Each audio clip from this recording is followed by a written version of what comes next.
In 1914, Ireland seemed to be on the brink of civil war.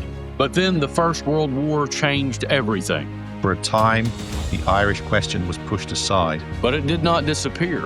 And when it returned, it came back far more violently than before. This is Churchill and Ireland, Episode 2. Don't actually trust him.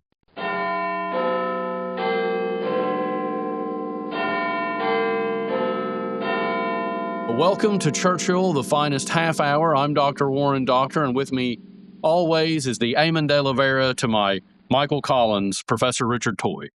Oh, wow. What a comparison. How are you doing, Warren? I'm doing great, Richard. Okay, so last time we got as far as July 1914 and this famous quote about how Churchill is in the cabinet room and the Foreign Secretary, Sir Edward Grey, brings news which is going to signal to the outbreak of the First World War. And Churchill talks in his memoirs, The World Crisis, about how the parishes of Fermanagh and Tyrone faded back into the mists and squalls of Ireland, and a strange light began immediately to fall and grow upon the map of Europe. What this means in practice is that in terms of British politics, the Irish problem is kind of put on ice. And Churchill himself really doesn't have a great deal of involvement because he's concentrating very much on his Royal Navy role as First Lord of the Admiralty. Yeah, and obviously his role as First Lord of the Admiralty comes down to some pretty difficult things, as we know, when they tried to force the Dardanelles. And because it was such a failure, ultimately he had to resign. There's probably a whole episode in that somewhere, Richard, we should do. But what's interesting for us is while events are continuing to happen in Ireland, Churchill's basically in the trenches in the First World War in Belgium. That's right. And so just to think about what's actually happening in Ireland, the politicians in Westminster may have been distracted by something else, but not necessarily the Irish people. And I mean, basically, in that putting things on ice process, what that really involves is passing the Third Home Rule Bill formally. So therefore, in theory, giving Ireland more self-determination, but saying we're not actually going to put that into operation for the duration of the war. Now, also, remember we mentioned John Redmond, who was the leader of the Irish Parliamentary Party, relatively moderate Irish nationalists. Well, Redmond at this point comes out in favor of the war and British participation in it and does his best to recruit Irishmen to serve. And it should be said that, of course, quite a lot of them do come forward and do serve in the British Armed Forces, which Churchill consistently talks about and kind of wants to praise that element of Irish society and their contribution to the war. But of course, Redmond doing this within Ireland is extremely controversial and can certainly be seen as the beginning of the end, really, of his career as an effective politician, that he's really losing his grip on Irish opinion at this point. I think it's certainly the end of his political career, so that by the late spring of 1916, we have what's famously known as the Easter Uprising. Yeah, in Ireland. Exactly. And I mean, again, as you mentioned, Churchill has resigned from the government, not directly over the Dardanelles, but at the point where actually the British evacuation is going to take place, which does actually quite successful.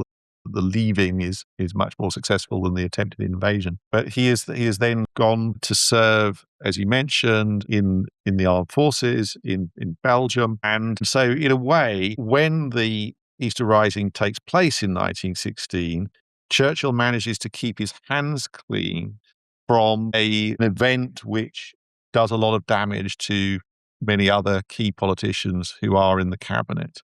And so it's kind of just worth maybe emphasizing what a big deal the Easter Rising was.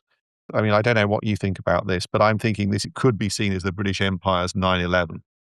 Yeah, I definitely, I've always kind of considered it that way when we've talked about this before, because Britain is so focused on the First World War that it's not really thinking about security at home.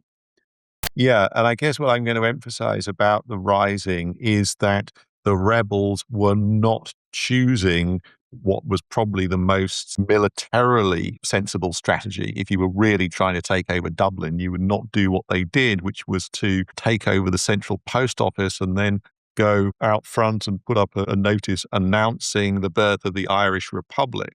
And the British government really kind of played into the rebels' hands. I'm going to say overreacting in the way that they did. So the 15 rebel leaders were immediately summarily shot, which of course was a terrible move because what happens then is they become national Irish martyrs. And there were stories that came out about some of them. For instance, James Connolly was so badly wounded, he had to be carried out to the execution yard, then only to face a firing squad.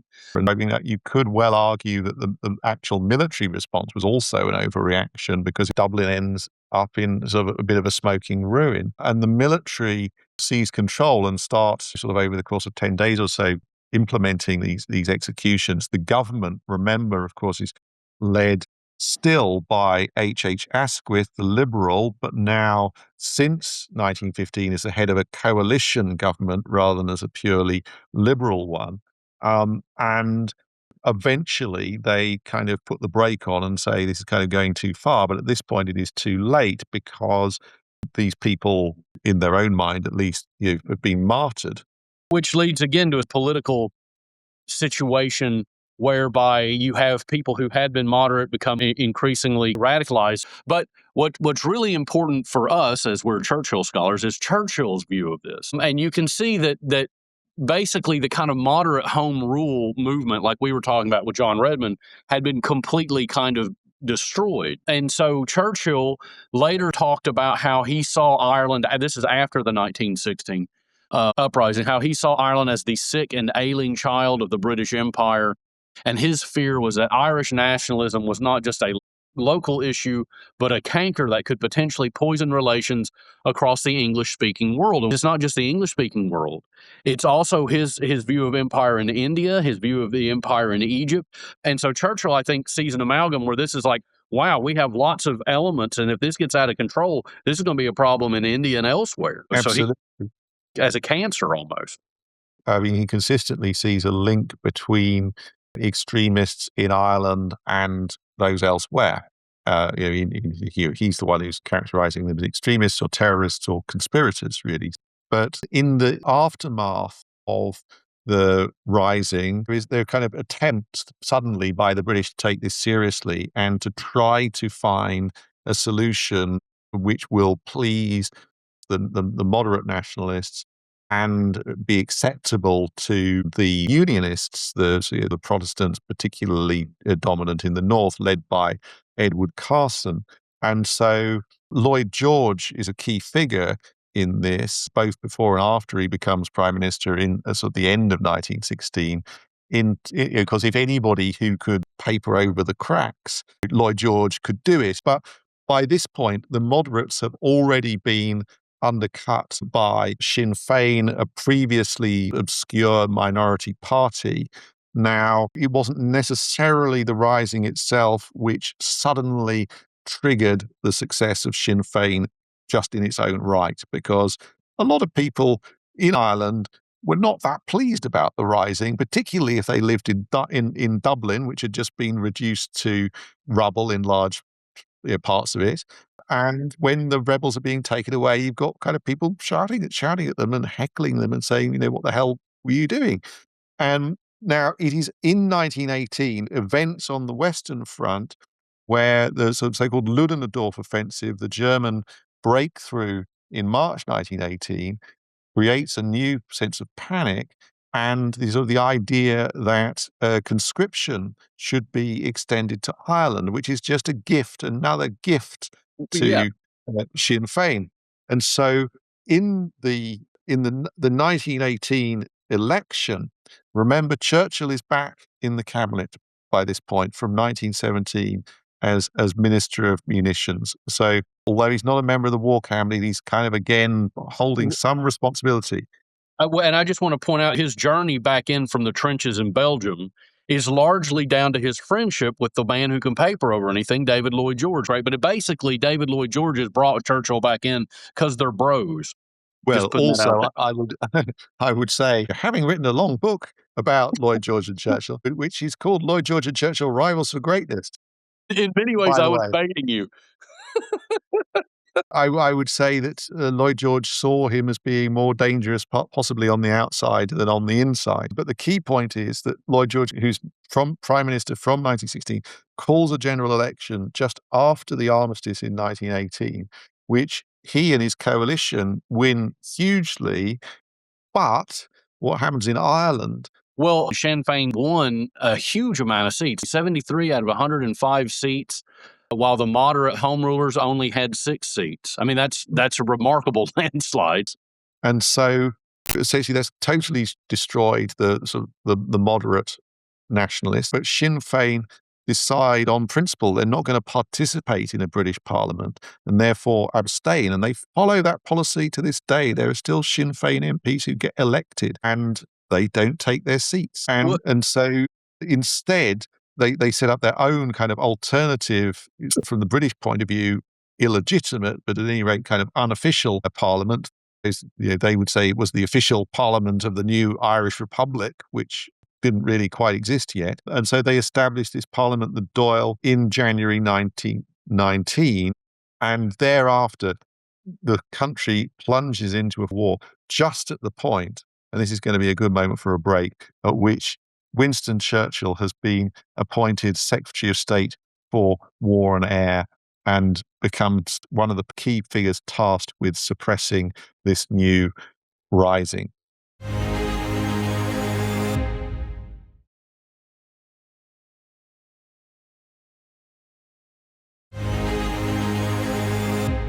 Welcome back to Churchill, the Finest Half Hour. I'm here with Dr. Warren Dockter, who is Father Jack to my Father Dougal. Churchill has just been appointed Secretary of State for War, taking office at the start of 1919, with many imperial responsibilities, in charge, of course, of running the army and the air force. But one of the key tasks that he faces is guiding the army as it tries to suppress the Irish Republican Army, led by the famous or notorious Michael Collins. Now, I guess it's worth saying that this war broke out with the killing of a couple of policemen very early in 1919. But what's important here is that nobody actually said the next day, there weren't headlines saying Anglo-Irish war breaks out. What's key is that this was kind of low-intensity warfare. We would say asymmetrical warfare now, which is a totally different stance from what had been done in 1916, which of course had been sort of asymmetric, but just on a force which was never going to win versus a much more powerful one. But here we have techniques of killings, call them murders, if you will, assassinations, which it's very difficult for the army as an organized force to react against what in some ways seem like pinpricks and not full-scale military defeats, but are continually keeping the army on edge, really making the country ungovernable. And as a result, there's a lot of spycraft and intrigue because assassinations are taking place. And Churchill's getting advice and appoints various people into position who really relish in this kind of spycraft, so that it really becomes Chicago rules. You send one of ours to the hospital, we send one of yours to the morgue. And all this is happening kind of under the veneer of, hey, that things are okay. In a sense, the British government really doesn't know how to respond. I mean, I think there's a lot of claims that they're just on the edge of victory, things which may seem familiar from more modern experiences. But there is this notorious group, the sort of the Black and Tans, who were kind of a reserve force of the Royal Irish Constabulary, various dubious characters, some of them said to be recruited from prison and so on, who engage in extreme forms of reprisal, not just punishing the terrorists, but people who are perceived to have been helping the terrorists or protecting them, but in fact, in many cases, might have had nothing to do with them at all. So out of the black and tans, it's interesting, Richard, because Churchill also personally engineered the creation of a thing that was called the Auxiliary Division, or AUXes. And what this was effectively a kind of ex-officer division who were brought in to be special surgical strike versions of the black and tans, whose job it was to go out and gather intelligence. But they also would do very surgical assassinations, and they worked in some way for the intelligence kind of master that Churchill himself had personally appointed, a man named Ormond Winter. And a senior civil servant in the Ireland office at the time wrote this about Ormond Winter, also known as O. O is a marvel. He looks like a wicked little white snake. He knows several languages and is a super sleuth, and a most amazingly original. He can do almost anything. Yeah, I thought that was a great quote. It was interesting because that's what I wrote about you when I wrote your job reference. It's fair. I'm a marvel. I look like a snake. Yeah. No. That bit, that would be unfair. That would be unfair. But getting back to the story, even people in London thought Ormond Winter was obsessed with the cloak and dagger stuff. Even people in London thought that Ormond was like obsessed with cloak and dagger stuff, and even personally went undercover to try to capture IRA munitions. And he couldn't get enough of it. So he's one of the people that's pushing these Oxus forces to go out and commit assassinations. And Churchill's really the one who organized putting all this together. And of course, there's the infamous Bloody Sunday episode in November 1920, when a bunch of black and tan and auxiliaries and others opened fire on a crowd at a Gaelic football match in Dublin, killing 14 people. And guess one big question that events like this throws up is, what did Churchill make of what the British forces were actually doing in Ireland, and did he even defend it? Well, yeah, when he was sort of looking back in 1922 on the most violent period of the war, he said, when officers of the Crown, military and police were ambushed and murdered under circumstances of the grossest treachery, it was quite impossible to prevent the police and military taking reprisals on their account. Although the government did their best to restrain them, it is perfectly true that we did not punish with the full severity men who had been caught up in this sort of affair. Well, I think that's kind of after the event apologetics, really, saying, Right. well, it was just kind of some bad apples who sort of got out of control, who couldn't really help themselves. And we were kind of a bit stern with them, but we saw they were in a difficult situation. So That's the same tactic, that he used as colonial air policing. When they were bombing villagers and stuff, he's like, naughty, naughty now, don't everybody do that. Well, yeah, exactly. And there's this other quotation from the diary of Henry Wilson, who was the chief of the Imperial General Staff, who, it has to be said, was very opposed to the sort of the revolution and to IRA violence, and was eventually himself murdered by the IRA. And so in his diary, he says in the spring of 1920, Winston suggested arming 20,000 Orangemen, that is to say, Protestants, to Right. relieve the troops from the north. I told them this would mean taking sides, would mean civil war, and savage reprisals, would mean at the very least great tension with America and an open rupture with the Pope. Winston does not realize these things in the least and is a perfect idiot as a statesman. Well, I think what this does show is that certainly Churchill didn't really have too many qualms about the violence being perpetrated by the British, nor did he necessarily think about the consequences. I have a pitch, Richard, that we should name our often thought of biography of Winston Churchill, call it A Perfect Idiot. Well, that would That'd be be hilarious. major trolling, you know. But I suppose it's interesting to think about this in a colonial perspective, actually, because these kinds of reprisals that are taking place is in some ways reminiscent of the kinds of actions against the tribesmen on the northwest frontier, which Churchill had been personally involved in raiding parties back in the 1890s. And so these links between the British Empire, counterinsurgency, and Ireland is certainly complex. It's certainly controversial, but there definitely is, I think, some link. Well, no, I think there definitely was. And if you look at what Churchill said in a speech in London in November 1920, he literally says, what of India, Egypt, and Ireland?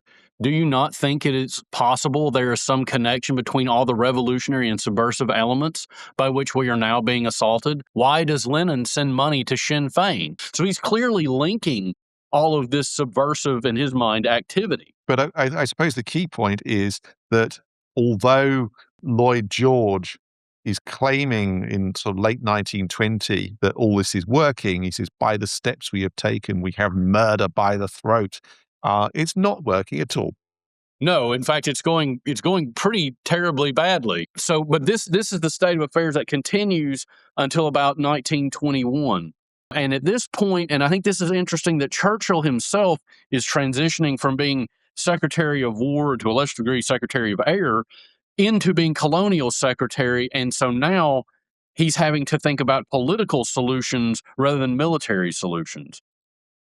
Yes, well, that's quite interesting, isn't it? Because people kind of make the claim sometimes that Churchill's policies are really kind of determined by which department he happens to be in charge of. And now that it's March 1921, he becomes colonial secretary. He's, well, obviously hearing from a different bunch of civil servants. Of course, he is being, there is this reality which he can't ignore, but he is certainly shifting towards this acknowledgement that the policy of force has failed, and argues indeed that the main interests of the British Empire would be better served by there being a lasting peace than an interminable guerrilla war. And here we have to think about, well, what is affecting him? He's thinking about, if forces are being tied down in Ireland, then they're not available for trouble spots, for example, Mesopotamia, for example, Palestine. Exactly, because you ought to, like you said, he's very much governed, or has been accused of governing, from whatever office he's in, and he's so busy with the Middle East Department and T.E. Lawrence and trying to work out what's going on in the Middle East. He's also very conscientious that whatever deal is settled there will directly affect the Muslim population in India. So he's concerned that he's not going to have enough forces. So he sees Ireland probably as something that needs to be settled in order not to detract from these larger questions. Yeah. Yeah. There is a truce which is agreed, which takes effect in July 1921. And Churchill is a little bit on the sidelines of some of these developments. He is, of course, a sort of a member of the cabinet, which is sort of as part of these discussions. But what's interesting is that Lloyd George, when the negotiating team is appointed to reach a permanent settlement with the Irish, Churchill is included. But again, this may be a way in which Lloyd George, as still the Prime Minister, is trying to make sure that whatever the solution that comes out of these talks, Churchill is tied into it, rather than being something where he can potentially resign, storm off, and kind of attack this from the outside. Which is, remember, something his father did, which backfired on him.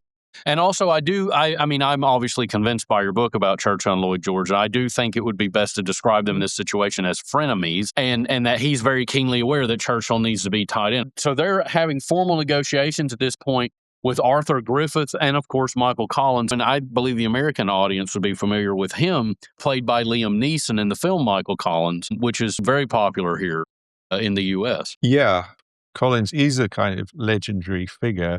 But remember, at the time of his death in 1922, he was only 31, and had, by that point, made a very big contribution to the cause, as certainly he would have had, of Irish freedom, and through being a very kind of effective organizer. Well, and I've got to be honest with you, I've always been a little soft on Michael Collins because of Liam Neeson's portrayal of him in the film. I mean, I'm just guilty. I'm guilty. It's affected me. For the exact same reason, I'm pretty soft on William Wallace and pretty hard on King Edward, because I watched Braveheart and it got me at about the same time. But what is remarkable about Michael Collins is that he kept these amazing notebooks in these negotiations. I mean, as historians, this is the kind of stuff that makes us really excited, right? We like him because he kept notebooks. Yeah, exactly. That's, you got to love him. And so one of my favorite things in his notebooks, and I tried to make a reference to this earlier as well, is that he referred to Lloyd George as the Welsh wizard and described him as crafty. but a man who would sell his nearest and dearest for political prestige. I think that's fantastic. I wrote that in your job reference as well. And accurate. And he's got notes on Churchill. He describes him as a man whose outlook was based on political gain, nothing else, and who was inclined to be bombastic and full of ex-officer jingo. And these kind of concluding words, don't actually trust him. Now, I find this really interesting because there is this kind of question about the relationship between Churchill and Michael Collins. And there's been a play written about this in which they settle everything over cigars and whiskey. Didn't quite really happen like that. Yeah. But I think it is true that although complete trust may never have been established, that they did manage to establish a working relationship, which was kind of an improvement on this starting position, if you will. No, I completely agree. They must have come to some kind of shared respect because they come to terms. They actually come to terms. Absolutely. Collectively, we should say. But I mean, I think Churchill does play a significant part in the negotiations. And of course, you mentioned Eamon de Valera at the top of the episode, who, of course, was the number one political figure in the Republican movement. But he had very carefully stayed away from these negotiations. And so if it goes well, then he's going to get the credit because he kind of sent the mission. If it goes badly, it's kind of at arm's length and he's got the capacity to disclaim it, which eventually he does. But, two sticking points in these negotiations. Yeah. One is very, very substantive in the sense the position of Northern Ireland as it becomes Ulster, this sort of Protestant-dominated province in the northeast of Ireland, and whether or not that is going to get special treatment. And in fact, there's already in 1920 been one of these kind of desperate attempts to kind of pretend that everything's okay. The Government of Ireland Act passed in 1920, which is supposed to establish separate parliaments for Northern Ireland and for the rest of Ireland. And essentially, it's only the Northern Irish Parliament which then becomes a living and working reality. So that idea of partition, which was being flagged by Churchill and Lloyd George prior to World War One, is now becoming close to reality. Now, for the Republicans, the hardline Republicans, the division of Ireland is simply unacceptable. That Ireland is one nation and you can't draw a wiggly line through it. And yet for the British, they're not going to give up the North, is what it boils down to. And so there's that. And then there is this other kind of seemingly much more abstract issue, which is, even though it's just symbolic, it seems symbolic, is totally crucial to both sides. And this is the issue of the crown and sort of loyalty to the crown. And so the idea that what becomes the Irish Free State, is not a republic because it is still going to loyalty to the British crown, and that people who become members of this new Irish Parliament are going to, as they kind of get sworn in, they're going to have to swear allegiance to the crown. And this, again, is so important to the British and so important to the Irish on the other way, saying, we cannot do this. This is totally unacceptable. The British saying, well, this is absolutely, you must do this. And in the end, the Irish do the fairly serious threats of renewal of the war and a very tight deadline. They accept partition. They accept allegiance to the crown. Churchill has been using this argument about the necessity of loyalty to the British Empire. This is absolutely crucial for him, certainly. And so the Irish do agree to what for them is very serious and significant compromises. And Michael Collins is supposed to have said when signing the treaty that he was signing his own death warrant. Which, of course, turned out to be true. And I mean, I can't help but feel as an outside observer, and I say that as an American, it's such an abstract concept, this loyalty to the crown. And I guess it matters more because there's the religious element in this between Catholics and Protestants, right, who have necessarily a fealty to the Queen. And you could imagine how the religious dimension of this would further complicate it even more. And so at the end of 1921, The treaty looks like a political success for the British government, and Churchill defends it in the Commons.